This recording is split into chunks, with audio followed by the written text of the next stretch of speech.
Ayan guys, magandang tanghali na pala ngayon guys. Magandang tanghali sa lahat. Ayan, dahil nakapagpunas na tayo kahapon ng kagabi ng swelo.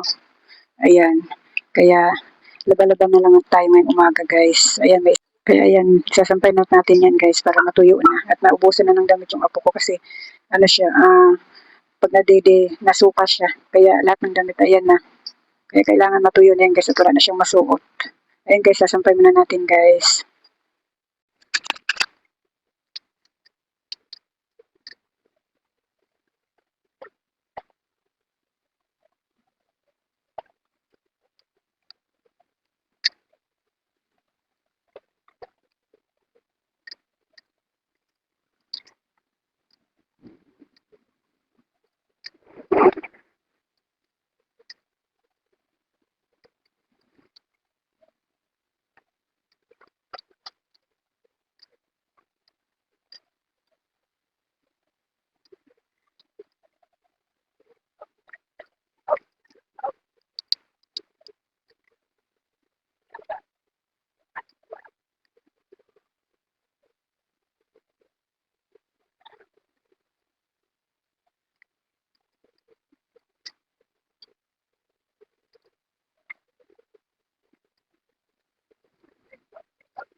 Ayan guys, yung mga sinampay kong mga damit ng apo ko ay hinatid ko na dun sa bahay nila. Ayan guys, may nakasalang pa ako sa washing. Kaya mamaya may kusot-kusutin ako. Pero maya-maya na guys, mag-relax-relax muna ako dito guys. Ayan, ang sarap sa pakiramdam umupo guys nang nakapaglinis ka na sa bahay. Ayan, masarap umupo na nalinis yung bahay. Pero may kunting hugasan ako dun, pero mamaya na guys kasi kakain pa kami ng tanghalian. Kaya yan guys, relax-relax muna ako guys. Kasi may nakaano ako doon, may nakasalang ako doon sa washing. Mamaya na ako magkusot-kusot. Hello guys, kain tayo guys. Nandito ako ngayon sa bahay ng isa naming alaga. Kasi binantayan ko lang siya saglit at ang nanay niya ay naglalaba. Tapos dito na rin ako kumain. Pero mga 1 o'clock na ngayon ng hapon. Kasi nakatulog ako kanina. Ayan ang ulam ko guys, tortang talong. Tapos may sisig ako dito ang tira ng asawa ko. Dinala ko din. Dito na ako kumain guys. Kagigising ko lang kasi. Sabi ng anak ko ay bantayan ko. Dito daw muna ako sa bahay nila at bantayan ko yung anak niya at tulog naman. Kaya dito na lang ako kumain.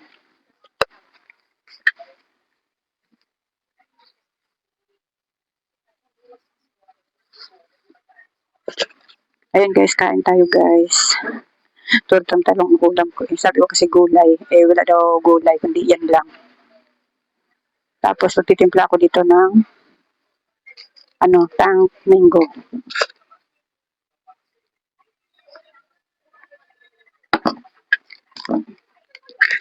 Gusto ko kasi uminom ng guys, yung may lasa.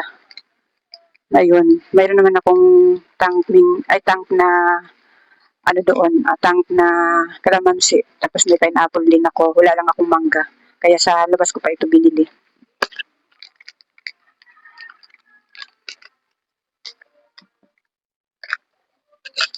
Minsanan lang ko nainom nito guys kasi nga acidic ako. Sana hindi ako acidikin dito. Pag nakainom kasi ako ng ng tawag nito, ng tawag nito, ng maaasim, acidic na, inaatake na agad ako ng ng acidic ko. Sana hindi ako hindi to atakehin ng acidic. So kasi uminom ng may lasa guys.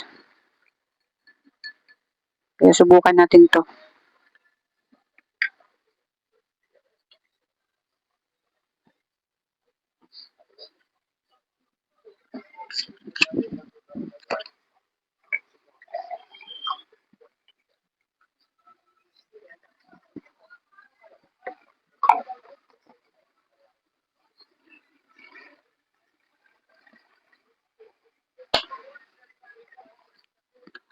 Ito guys, nalagayan na ito. Dala ko din to. Para, kasi ito kasing lagayan na to, sakto lang yung timpla nito kung dito ako magtimpla. Yung apo ko nga pala guys, medyo okay na. Nakatatlong inom na kasi siya ng antibiotic, kaya medyo okay na siya. Hindi na siya nilalagnat. Pero maga pa rin siguro ang niya, lalamunan niya. Kasi tonsil yung sakit niya. Hindi na namin siya napatawas. Kasi medyo kumain na siya ng kanin kanina at hindi na rin siya nagsuka. Magkakamay lang ako guys. Magkakamay na lang ako. May langaw. Nasa taas na kami, may langaw pa din. Ayan guys, kain tayo guys. Anong oras na rin naman ako kumain kanina ng agahan. 10 na mahigit ako kumain kanina, kaya okay lang na mga 1 na ang kain ko. Kain tayo guys.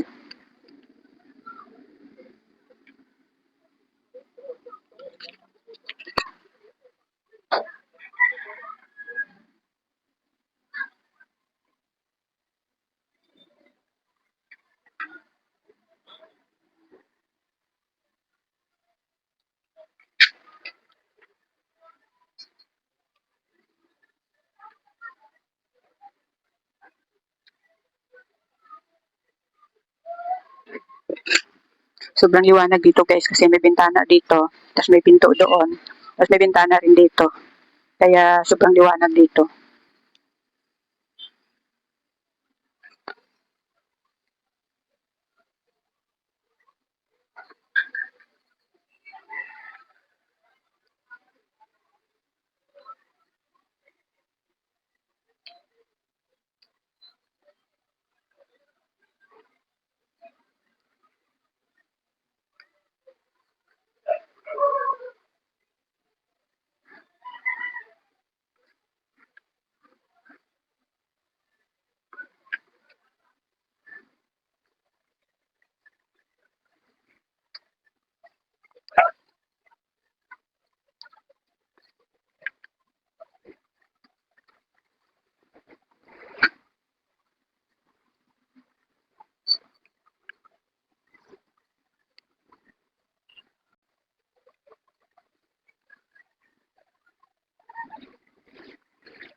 Magandang umaga guys. Ang oras ngayon guys ay alas 8 na, tinanghali ako ng gising. Pero nagising ako kaninang mga alas 4 siguro yon. Tapos natulog uli ako kaya tinanghali ako ng gising. Kape tayo guys. Mamaya guys ay may aalawan ako yung iniwashing ko kahapon guys ay may 2 timba ako dong hindi ko naalawan kagabi. Kaya ngayon ko aalawan pagkatapos ko nito magkape.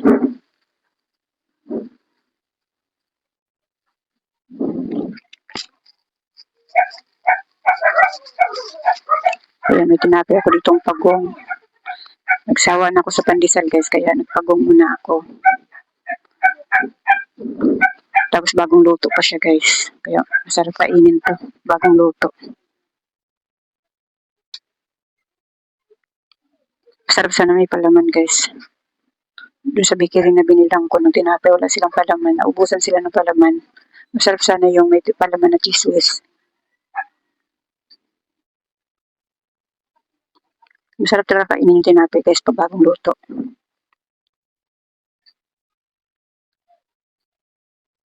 Baka matumba yung aking kape.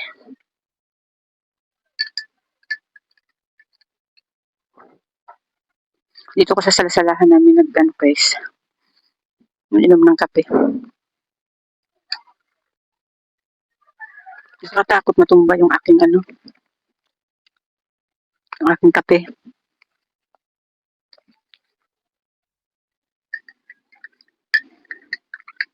Ayun guys, kape tayo guys.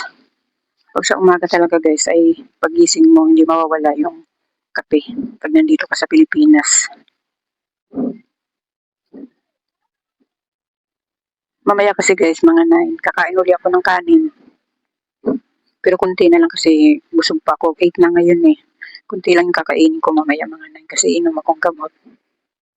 Ayan, paulit-ulit na lang ako guys.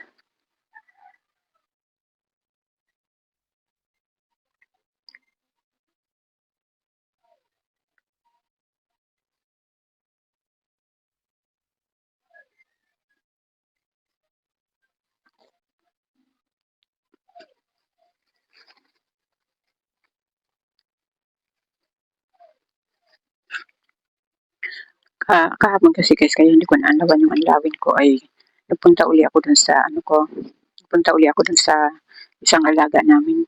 Naglaba kasi yung nanay kaya hindi ko naanlawan yung aking anlawan pag uwi ko hapon na. Tinamad na ako mag-anlaw kasi napakalakas ng hangin. Ang lamig humipo ng tubig. Kaya sabi ko, binabad ko naman yun sa powder. Kaya sabi ko bukas ko na lang siya aanlawan. Kaya ngayon ko lang siya aanlawan guys.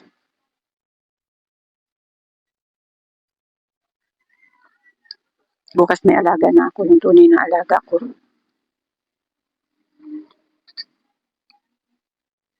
Tapos, kung pag may pasok yung anak ko bukas na maghapon, 2 yung magiging alaga ko bukas.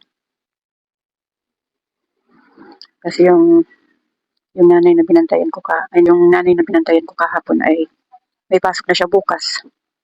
Kaya baka 2 yung magiging alaga ko bukas.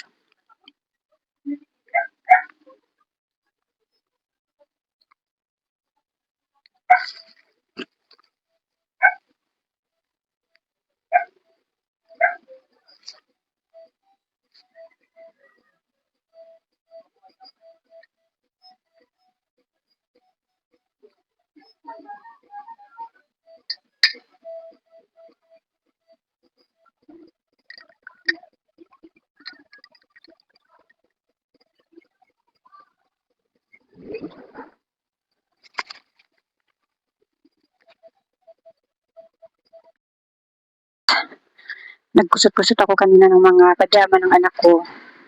Ayan, na-dryer ko na guys. Sasampay ko na lang.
Ayan guys, tapos na akong isampay yung mga kinusot-kusot ko kanina, mga pajama ng anak ko.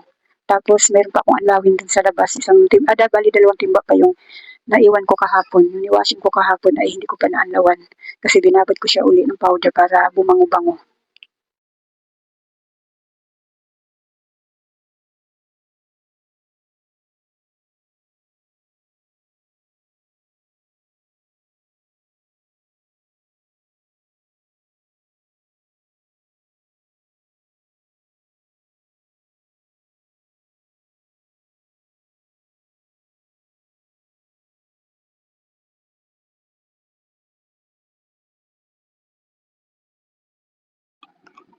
Ayan guys, simulan na natin ang pag-aanlaw guys dahil tanghali na. Kahapon pa ito guys, dapat tuyo na dapat ito ngayon. Ayan, anlawan na natin tapos binabad ko uli ito sa powder. Kasi magdamag siyang nakababad sa pinalitan ko uli siya ng sabon uli para bumango-bango uli siya. Ayan. Ayan guys, nakanda muna tayo guys.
Ayan guys, tapos na ako magsampay.